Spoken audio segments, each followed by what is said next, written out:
vamos nos concentrar aqui na lição de hoje. Hoje nós vamos começar falando, hoje nós vamos para esse assunto tão importante, tão necessário para todos nós, que é a questão das 3 mensagens angélicas. Essas 3 mensagens angélicas estão em Apocalipse 14, do 6 ao 12. Do 1 ao 5, nós temos aí uma repetição do que nós vimos lá no capítulo 7. No capítulo 7 nós começamos a estudar sobre os 144 mil, e aqui no 14 tem uma repetição desse mesmo grupo. Só que dessa vez eles estão diante do mar de vidro, estão cantando já diante de Deus, e eles têm um canto especial, um canto de louvor, de adoração a Deus. Eles foram resgatados pelo Cordeiro, né? Então nós já estudamos isso da outra vez. Só para a gente não passar aqui por cima dos 144 mil, que aqui eles já estão salvos, eles já estão na presença de Deus, louvando a Deus. Agora, gente, as 3 mensagens angélicas, elas são muito importantes para nós pelo fato de que correspondem a um evento que está acontecendo agora, a um evento presente. Não é nem passado, não é nem futuro próximo, não é nem um futuro distante, é um presente. São mensagens que nós devemos proclamar hoje. Até porque todos nós já sabemos que anjos em profecia representam povos, multidões, ou anjos em profecia representam mensageiros, que podem ser tanto celestiais como terrenos, certo? Desculpa aí o lapso. Anjos representam mensageiros, tanto celestiais como terrenos. Em alguns casos, quando fala anjo, se refere a anjo mesmo. Anjo que fica lá no trono, perto do trono de Deus. Mas nesse caso do Apocalipse 14, esses 3 anjos representam os mensageiros de Deus ao redor do mundo. Representam os servos de Deus, quem é do povo de Deus, espalhado ao redor do mundo. Certo? E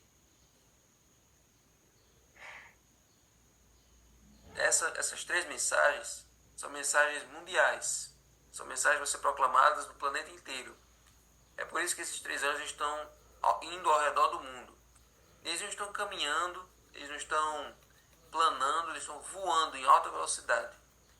Então, 3 anjos proclamando mensagens, voando pelo mundo inteiro, implica dizer que essas mensagens são urgentes e devem ser proclamadas a cada povo, cada multidão, cada nação e cada língua. Certo? Não é para ser pregado apenas numa cidade, apenas num bairro, mas no mundo todo. Essa mensagem tem que ser mundial, tem que ser global, certo? Agora, essas 3 mensagens, elas são sequenciais. Vem a primeira, a segunda e depois a terceira, certo? Então, é importante a gente conhecer o que cada uma delas diz, para que a gente possa entender em que momento elas vão ser proclamadas, certo? Talvez a mais conhecida de todas, a mais famosa de todas, seja a primeira mensagem, que é que nós vamos conhecer agora. A primeira mensagem diz respeito ao que é que nós devemos proclamar hoje, certo? Então vamos lá, 14 do 6, 14 versos 6 e 7. Vamos ver daqui quem é que sabe essa mensagem de cor. Eu vou até olhar aqui pela galeria. Deixa eu olhar aqui quem vai saber dizer essa mensagem de cor. Essa aqui não precisa nem olhar na Bíblia. Tanto que a gente já ouviu falar, de tanto que a gente já está acostumado com ela. Vamos lá. 14, versos 6 e 7 diz assim: Vi outro anjo voando pelo céu, tendo o evangelho eterno para pregar aos que se assentam sobre a terra, e a cada nação, e tribo, língua e povo, dizendo em grande voz: Temei a Deus e dá-lhe glória, pois é chegada a hora do seu juízo, e adorar aquele que fez o céu, a terra, o mar e as fontes das águas. Muito bem. Estou dizendo muito bem só por um bocado de telinha fechada, né? Mas não tem nada não. Eu imagino que vocês fizeram o que eu pedi. Então agora, gente, vamos continuar aqui.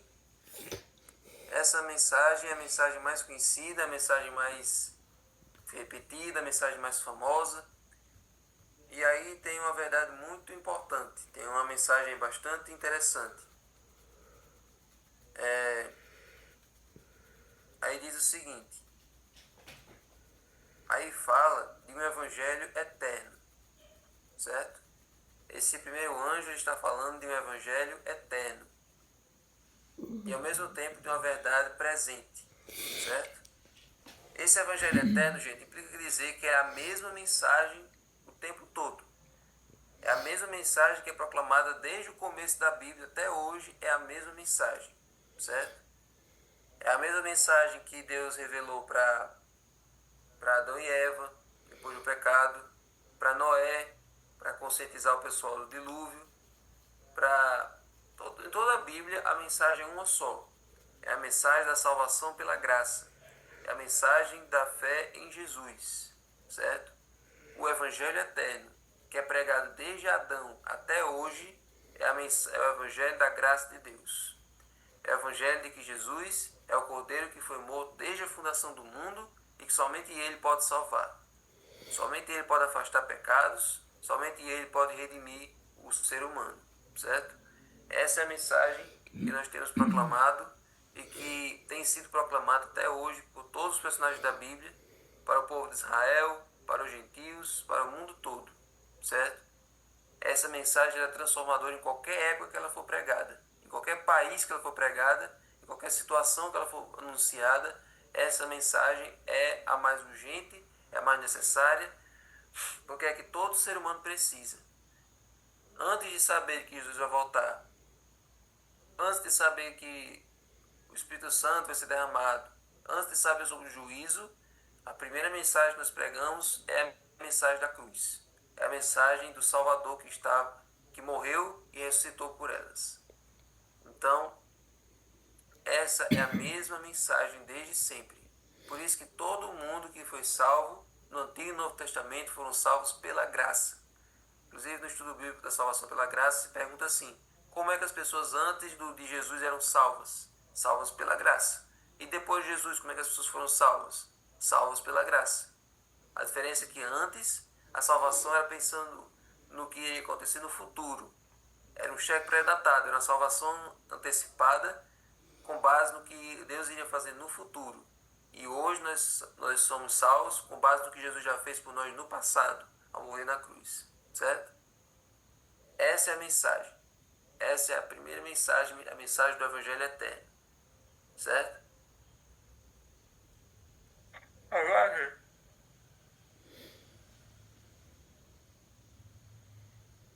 então essa é a primeira mensagem. Agora, gente, o seguinte. Essa mensagem diz o seguinte. Temer a Deus. Temer a Deus, gente. Todos nós já sabemos aqui que temer a Deus significa ir até Ele em reverência e obediência e respeito. Não é ter medo, não é criar uma imagem falsa sobre Deus, de que Ele é um tirano, de que Ele é um ditador, de que Ele não liga para nós, não. Temer a Deus significa sentir a reverência ao nos dirigirmos a Ele. É termos respeito por quem Ele é. Então, a primeira mensagem angélica desperta a atenção dos ouvintes que é importante temer e respeitar a Deus, dar glória a Ele. E esse dar glória a Ele pode ser uma série de coisas. Não é só engrandecer Ele num culto, não é só falar palavras bonitas. Glorificar a Ele, a gente pode glorificar com tudo que a gente faz. 1 Coríntios 10:31 já deixa claro isso. Nós devemos glorificá-lo no que a gente come, devemos glorificá-lo no que a gente assiste, devemos glorificá-lo nos lugares para onde a gente vai, nas palavras que a gente diz, com as pessoas que a gente anda, glorificá-lo em todas as áreas, certo? É muito mais do que palavras, é viver uma vida levando o nome dele da forma certa, certo? Então, temer a Deus, nós já sabemos o que é. Dar glória a Ele, também sabemos o que é. Mas aí vem a terceira parte que é chegada a hora do seu juízo, certo? É chegada a hora do seu juízo. Quando a gente estuda apenas Apocalipse, a gente fica na dúvida do que representa esse juízo. Que julgamento é esse? Como é que funciona esse julgamento? Se a gente considerar que esse juízo aí, ele se iniciou em 1844, então nós já sabemos que juízo é esse.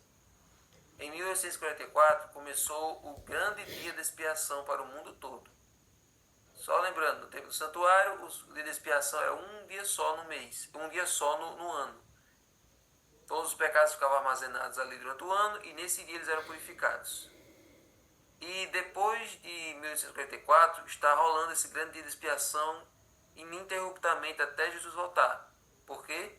Porque nossos pecados hoje são perdoados, apagados e cancelados. O santuário celestial não fica mais cheio de pecados, ele não fica ali, ele não fica mais imundo, cheio dos erros das pessoas, não. Quando elas se arrependem sinceramente e vão até Jesus como seu advogado, seus pecados são perdoados. Então, a partir de 1854 até hoje, começou a primeira fase do juízo de Deus. Certo? De 1854 até os dias de hoje, começou aí a primeira parte do juízo de Deus. A primeira parte do julgamento de Deus, que é o juízo pré-advento ou juízo investigativo. Esse juízo investigativo ou juízo pré-advento, pré-volta de Jesus, quem é réu nesse juízo somos nós. Somos aqueles que já aceitaram Jesus. Então, gente, essa é a primeira mensagem. Falar da importância do juízo. O juízo já está começando por aqueles que aceitaram Jesus.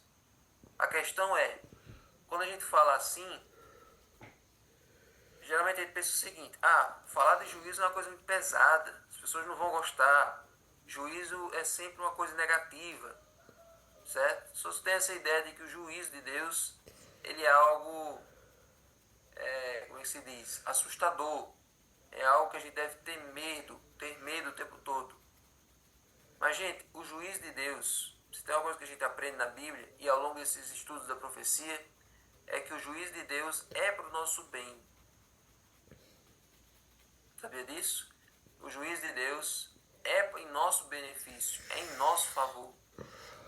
O juízo de Deus é para mostrar para Satanás e para o universo o que acontece quando as pessoas que antes eram escravas pelo pecado agora foram libertas por Jesus. Então é uma forma de mostrar, de vindicar o caráter de Deus perante o universo.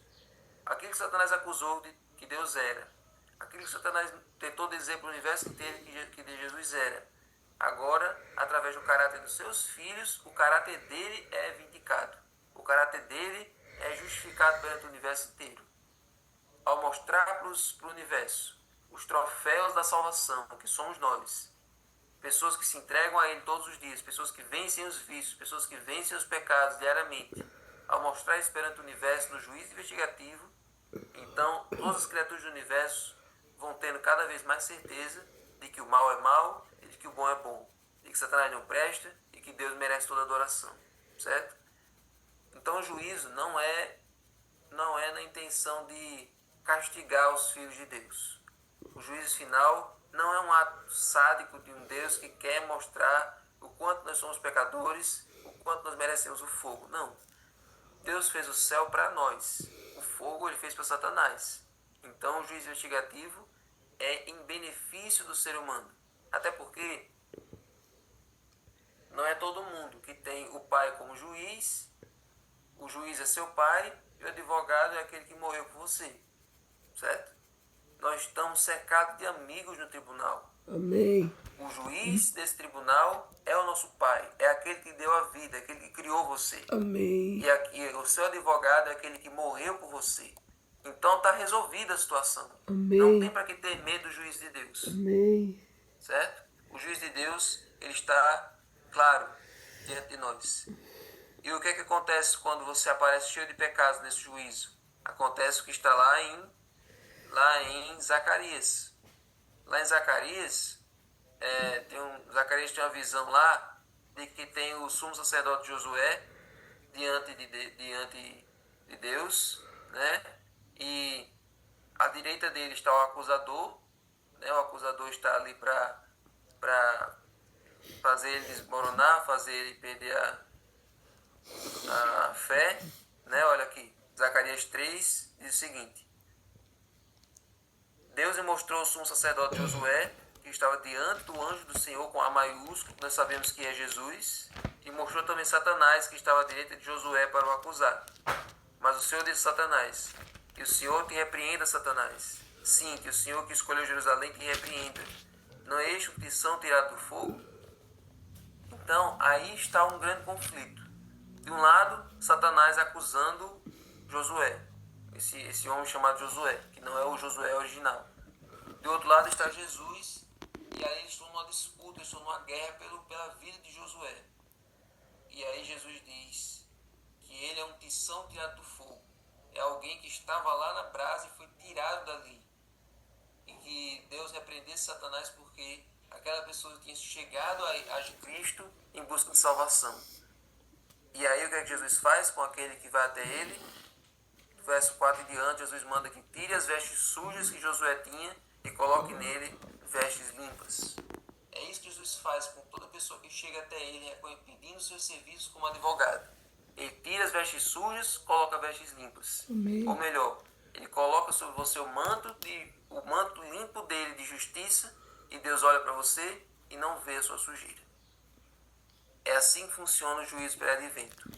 Agora, todos aqueles que aceitam Jesus como advogado estão fazendo por onde? Eles estão realmente tendo uma vida de ir até Ele todos os dias? Estão regularmente pedindo perdão dos seus pecados? Estão regularmente reconhecendo a sua indignidade, reconhecendo a sua pequenez? Estão vivendo de acordo com a lei de Deus? Porque uma coisa, você é salvo pela graça para andar de acordo com a lei. A obediência à lei de Deus, a prática das boas obras, é algo que deve acontecer depois da salvação. É uma evidência de que você foi salvo, não a causa da sua salvação. Certo? Então, gente, tudo isso que está sendo passado lá no céu é bom e é para cada um de nós, certo? Em nosso benefício. Aí vem a outra parte do capítulo 14, que é muito importante também, que é o seguinte: e adorai aquele que fez o céu, a terra e o mar e as fontes das águas. A primeira mensagem angélica é um chamado à adoração. Adorai aquele que fez, certo? É um chamado à adoração. O mundo hoje está cada vez mais desacreditando da criação. Como eu disse a vocês no tempo desse, até gente religiosa, até o Papa, junto com várias igrejas evangélicas, estão tentando harmonizar a criação com a evolução, dizendo que Deus fez a matéria foi evoluindo sozinha. Então, gente, o chamado da primeira mensagem angélica é chamando as pessoas para adorar novamente esse Deus Criador. Agora, como é que ela chama as pessoas para adorar a esse Deus Criador? Chama através de um dia. A observância de um certo dia faz com que as pessoas voltem suas atenções para a criação de Deus. E esse dia é o sábado. E por que esse mandamento, essa primeira mensagem tem a ver com o sábado? Porque, olha só, adorar é aquele que fez o céu, a terra, o mar e as fontes das águas. É praticamente a mesma linguagem que é usada lá no quarto mandamento. Porque em 6 dias fez o Senhor o céu, a terra, o mar e tudo que neles há. E ao 7º dia descansou. Por isso o Senhor abençoou o dia do sábado e santificou. Então, é a mesma linguagem do quarto mandamento. E a guarda do 7º dia, a guarda do quarto mandamento, é uma prova para o mundo todo de que nós adoramos um Deus Criador. Que nós adoramos um Deus que é Criador, mas que também é mantenedor e também é Redentor. Não valeria a pena a gente adorar um Deus que foi apenas Criador, mas que não nos mantém e que não nos redime. Certo? Só vale a pena adorar a Deus porque Ele criou e Ele não abandonou o que Ele criou. Ele criou e Ele vai correndo atrás da criação dele. Então o sábado é uma declaração dessas duas coisas. Fomos criados por Ele, somos mantidos por Ele, somos remidos por Ele e vamos ser salvos por Ele. Amém. Vamos ser tirados daqui por Ele. É tudo por Ele. A nossa vida é toda por Ele. E o sábado é a maior declaração de que nós somos dele.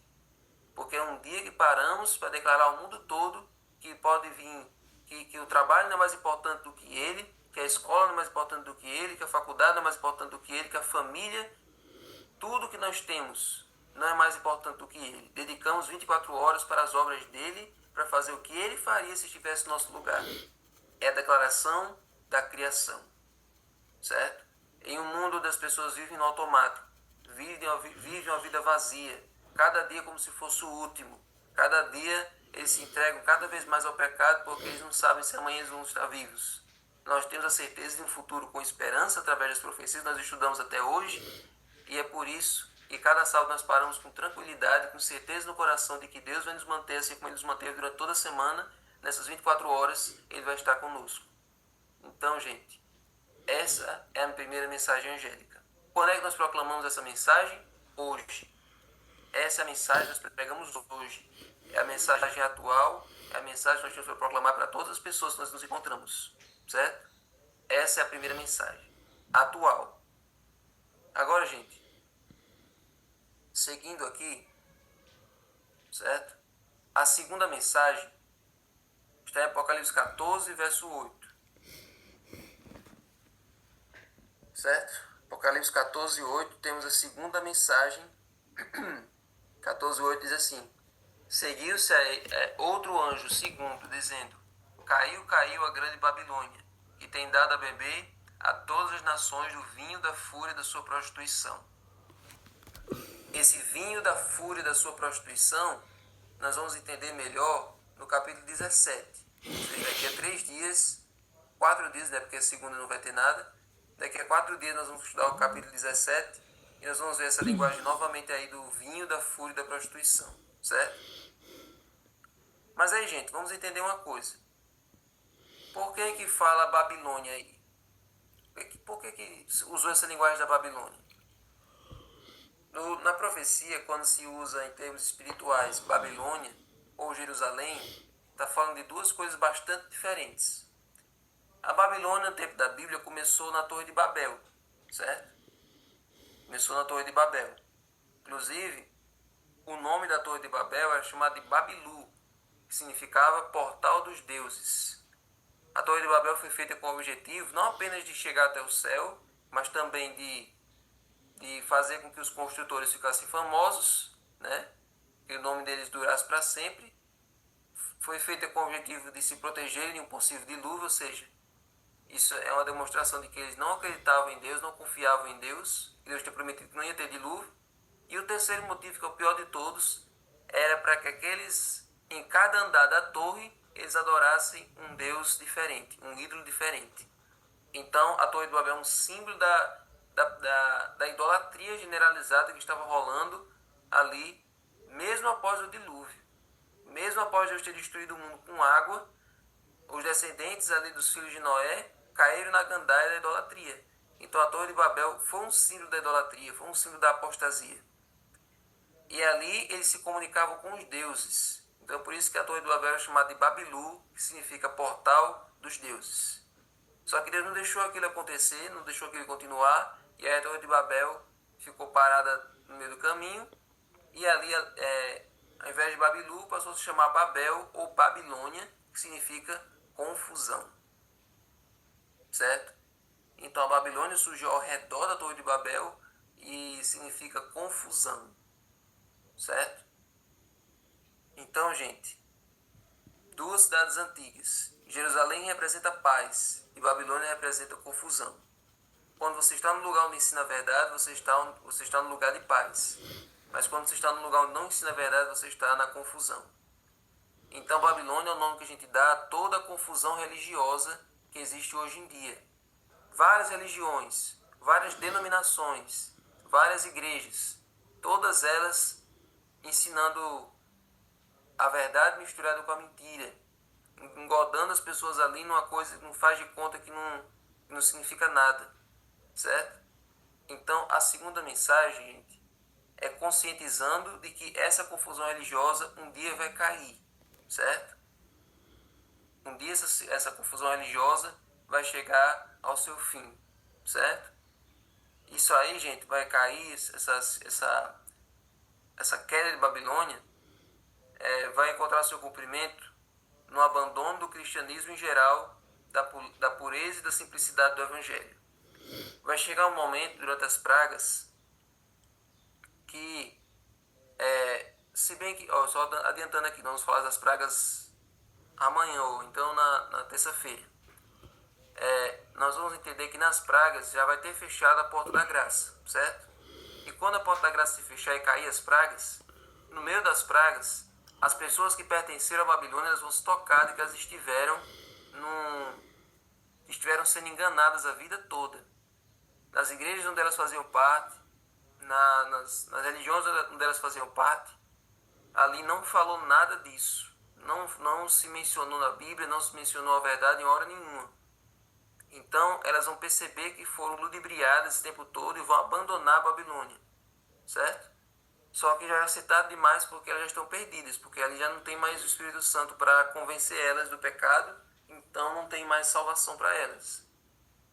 Mas antes que essas pessoas percebam que elas estiveram sendo enganadas tarde demais, hoje nós já proclamamos para essas pessoas que esse sistema religioso um dia vai cair e que ele não caia com elas dentro, que elas precisam sair dali o quanto antes, certo?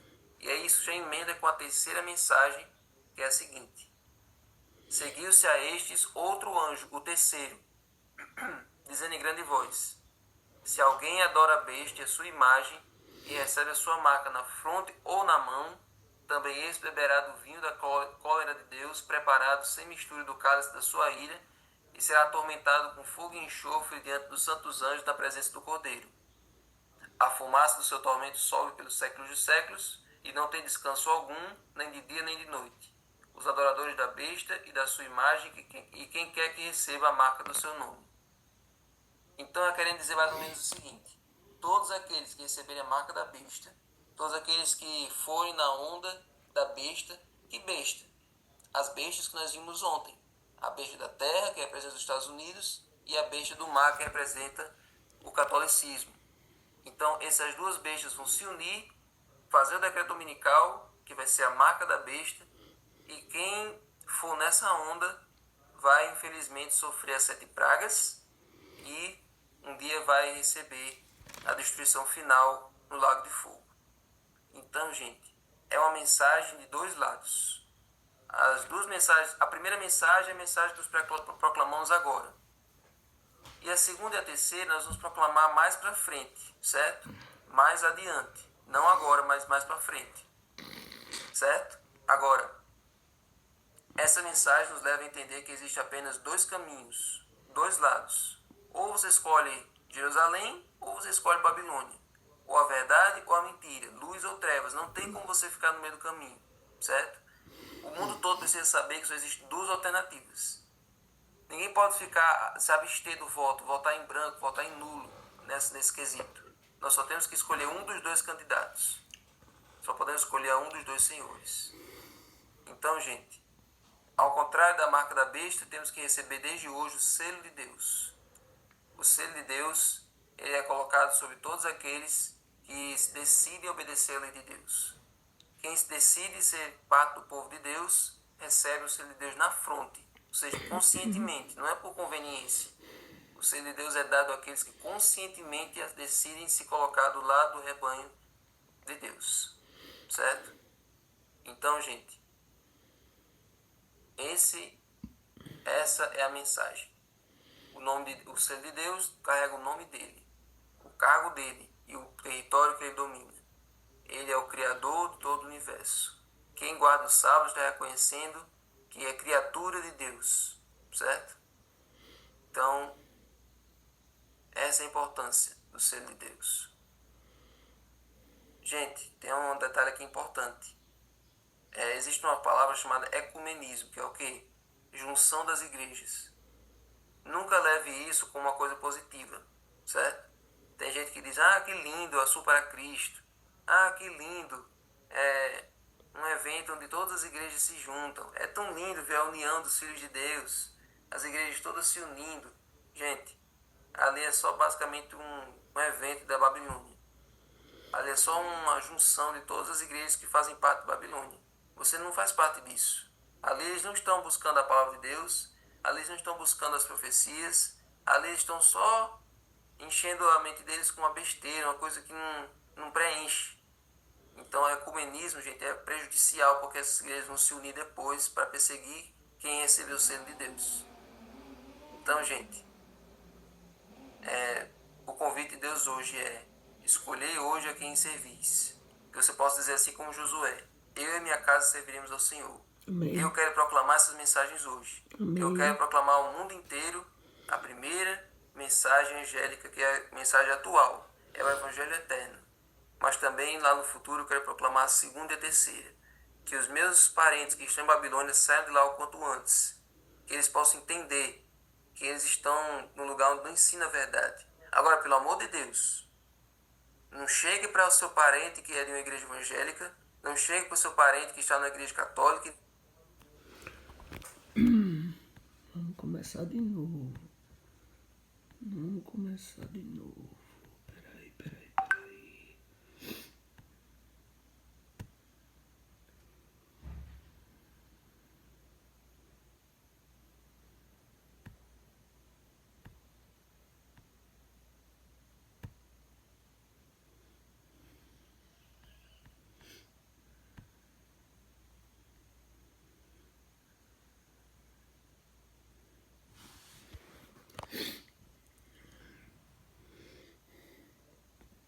Chegue para aquele seu parente que está naquele sistema e diga: ó, você vai se perder, você vai para o inferno porque você não guarda o sábado, você vai para o inferno porque você está na igreja que não é a igreja certa. Não chegue dizendo isso, certo? O nosso dever é mostrar a verdade para ele e ele decide por conta própria. Ele percebe sozinho que ele esteve enganado, certo? Não devemos tratar dessa maneira. Devemos tratar com todo o amor do mundo, para que as pessoas possam entender que essa é a igreja do amor e a igreja da verdade. Então ela vai se sentir atraída e não vir por medo, vir por coação, certo? Temos que saber tratar com cada tipo de pessoa. Então vamos nos decidir pelo lado certo e vamos levar outros também a conhecer o lado certo. Então vamos orar. Senhor Deus, aqui, Senhor, hoje estudamos 3 mensagens que nós temos que proclamar ao mundo todo com rapidez. Que nós possamos entender, Senhor, quanto essa mensagem é global. Se nós não podemos viajar para o restante do mundo, que cada um aqui possa entender a importância das ofertas nessa questão. As ofertas são indispensáveis para que os missionários possam proclamar essas mensagens no restante do mundo. Mas nos ajuda a cooperar com eles, pregando aqui na nossa região, na nossa vizinhança. Que aqueles que estão em volta de nós não tenham desculpas. Pode ser que cada um aqui, Senhor, na sua igreja, tenha passado pelas ruas ao redor da igreja, falando, convidando. As pessoas já estão cansadas de ouvir essas pessoas passando com folhetos, com livros missionários. Mas o Senhor disse que quem quer, o Senhor disse a Isaías ou Ezequiel, e que quer eles ouçam, quer deixem de ouvir, mas que nós possamos fazer a nossa parte. Um dia eles não vão ter desculpa diante de Deus, diante do Senhor. Mas nós fizemos a nossa parte de proclamar isso aqui. Então, Senhor, que essa mensagem primeiro nos transforme para poder transformar os outros. Que essa mensagem esteja dentro de nós para que ela possa passar para alguém. Por favor, Deus, fica conosco. Abençoa quem entrou aqui hoje. Dá-nos uma feliz semana em nome de Jesus. Amém. Amém. Davi, bom dia.